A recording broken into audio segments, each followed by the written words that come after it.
ఈ సభకు నమస్కారములు. నా పేరు వై చెన్నకేశ్వర రెడ్డి. నేను ఒక సామాజిక కార్యకర్తను.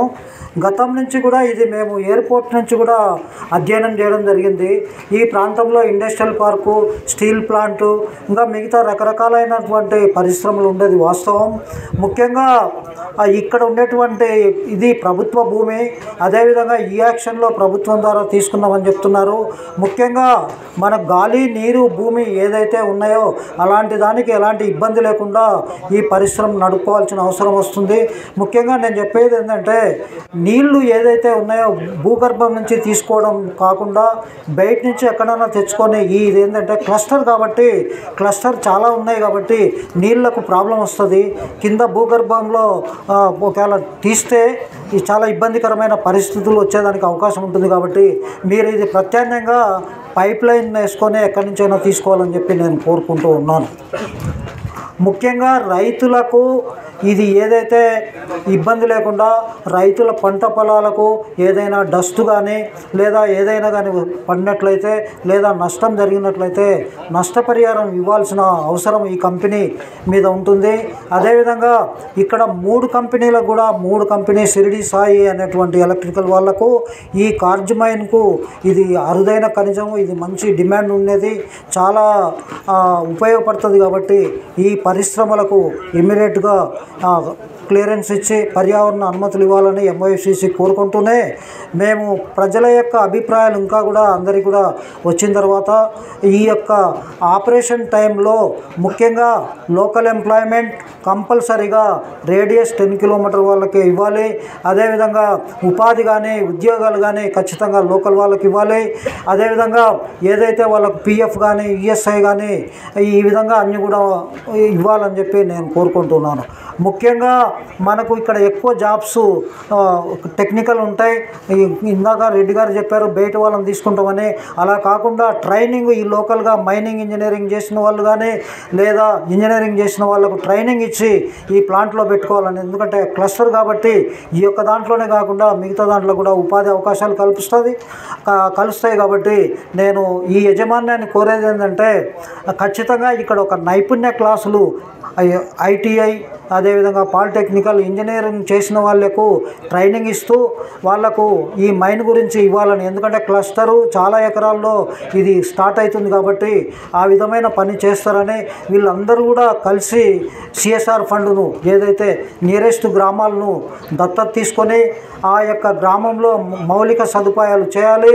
ఈ యొక్క షిరిడి సాయి అనేటువంటిది గ్రామంలో బోర్డు పెట్టి అందరికి కూడా బీద వాళ్ళకు బీపీఎల్ కుటుంబాలకు సాయం చేయాలి. అదేవిధంగా సిఆర్ఆర్ ఫండ్ను ఎఫెక్టెడ్లో ఖర్చు పెట్టాలి. అదేవిధంగా సిఆర్ ఫండ్ ఉన్నది, సిఆర్ ఫండ్ కూడా ఖచ్చితంగా ఎఫెక్టెడ్ గ్రామాల్లోనే ఖర్చు పెడుతూ దాతృత్వం కూడా ఇది ప్రకటించాలి. ముఖ్యంగా ఇక్కడ ఉన్నటువంటిది హైవే దగ్గర ఉంది, దుమ్ము ధూళి పడకుండా చూడవలసిన బాధ్యత కంపెనీ యజమాన్యం మీద ఉంటుంది. ఇప్పుడు చెప్పేటువంటిది నీళ్లు చిలకరిస్తాం, రోడ్లకు ఇబ్బంది లేదని చెప్తారు. తర్వాత మేము కూడా వచ్చి చూడలేము. ఇక్కడ ఉన్నటువంటి లోకల్ వాళ్ళు ఒక కమిటీని వేసుకొని సర్పంచులు కానీ లేదా సమాజ సేవకులు కానీ ఇక్కడ ఎమ్మెల్యేలు కానీ లేదా మాజీ ఎమ్మెల్యేలు కానీ కూడా దీన్ని అధ్యయనం చేయాల్సిన అవసరం ఉంటుంది. ముఖ్యంగా మనకు ఎయిర్పోర్ట్ ఉంది కాబట్టి ఎగ్జామ్షన్స్ ఉంటాయి. దీంట్లోకి వీళ్ళు పర్మిషన్ తీసుకుంటామన్నారు.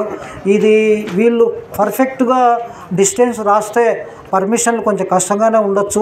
కానీ మనకు ఎయిర్పోర్ట్ ఉండే దానివల్లనే మన క్లస్టరు ఇక్కడ పరిశ్రమలు కారిడార్ వస్తున్నాయి. కాబట్టి మనం పూర్తిగా ఇక్కడ దీంట్లో అంటే కూడా వెల్కమ్ చెప్తా ఉన్నాం. ఎందుకు చెప్తున్నామంటే ఆంధ్రప్రదేశ్ డెవలప్మెంట్ కావాలంటే ఖచ్చితంగా పరిశ్రమలు కావాలి. అదేవిధంగా ఆంధ్రప్రదేశ్ ముందుకు నడవాలంటే ప్రజల యొక్క జీవన ప్రమాణాలు పెరగాలంటే డైరెక్టు ఇండైరెక్టు ఇలాంటి పరిశ్రమలు వచ్చినప్పుడే ఉపాధి ఉద్యోగాలు లభిస్తాయి. కాబట్టి ఖచ్చితంగా ఈ పరిశ్రమకు పర్మిషన్ ఇస్తూనే ప్రజలకు ఎవరైతే వీళ్ళు ఉన్నారో 10th ఇంటర్ చదివిన వాళ్ళను కూడా మీరు సెక్యూరిటీ గార్డులుగా కాంట్రాక్ట్ ఇవ్వద్దని చెప్పి నేను విజ్ఞప్తి చేస్తా ఉన్న యజమాన్యాన్ని. మీరు డైరెక్ట్గా తీసుకోండి, 10,000 15,000 లోపల జీతం ఇచ్చినా పర్వాలేదు, కానీ మీరు డైరెక్ట్గా చేయాలని చెప్తున్నాను. కాంట్రాక్ట్లు ఇచ్చి కాంట్రాక్టులకు వాళ్ళకు ప్రయోజనం కల్పించకుండా కాంట్రాక్టు కాకుండా సెక్యూరిటీ గార్డులను ఖచ్చితంగా వాళ్ళకే ఈ లోకల్ వాళ్ళకు ఇక్కడ భూములు ఇచ్చిన వాళ్ళు కానీ దగ్గర ఉన్న వాళ్ళు కానీ ఇది ప్రభుత్వ భూమి కాబట్టి భూములు ఇచ్చిన వాళ్ళు కాదు. దీని మీద వ్యవసాయము లేదా గొర్రెలు మేకలు ఇక్కడ మేపుకున్న వాళ్ళకు కూడా ఉపాధి ఉద్యోగాలు కల్పించాల్సిన బాధ్యత ఉంది. అదేవిధంగా ముఖ్యంగా నేను చెప్పబోయేది ఏంటంటే రాయలసీమలో కర్నూలు అనేటువంటిది ఈ పట్టణంలో మనకు ఎయిర్పోర్ట్ వచ్చింది 2017 తర్వాతనే దీని మీద దృష్టి పెట్టారు. గత ప్రభుత్వంలో ఉన్నప్పుడు ఇక్కడ దీన్నంతా కూడా మంచి పరిశ్రమలు తేవడానికి ప్రయత్నం జరిగింది. మళ్ళా కూడా ఇప్పుడు కూటమి ప్రభుత్వం మనకు పొల్యూషన్కి, ఎందుకంటే పొల్యూషన్ ఉన్నటువంటి ఆదర్శవంతుడైనటువంటి మంత్రి గారు ఉన్నారు కాబట్టి మనకు పొల్యూషన్కి ఏం ప్రాబ్లం వచ్చినా ఆయన్ను కలవచ్చు. అదేవిధంగా ఎన్జిఓలను కూడా ఆయన ఇన్వైట్ చేశాడు మినిస్టర్ గారు. కాబట్టి మన ఆంధ్రప్రదేశ్లో కర్నూలు అనేటువంటి రాయలసీమలో పరిశ్రమల అభివృద్ధి కంపల్సరీ కావాల్సిందే. ఇక్కడ ఒక ఇండస్ట్రియల్ పార్క్ ఉంది. ఉపాధి రాకపోతే ఇక్కడ గతంలో ఎమ్మెల్యే గారు కూడా చెప్పారు, మాజీ ఎమ్మెల్యే గారు ఇండస్ట్రియల్ పార్కులో. కాబట్టి ఖచ్చితంగా ఉపాధి ఉద్యోగాలు అనేటువంటి లోకల్ ఎంప్లాయ్మెంట్ ఇవ్వాలి. ఎంఓఐసిసి వాళ్ళ యొక్క గైడ్లైన్స్ను ఫాలో చేస్తూ ఈ యొక్క పరిశ్రమకు పర్యావరణ అనుమతులు ఇవ్వాలని ఎంఓఎఫ్సిసికి నీడిల్ వారికి సిఫారసు చేస్తూ అందరికీ కూడా ధన్యవాదాలు తెలుపుకుంటూ నమస్తే. Thank you very much.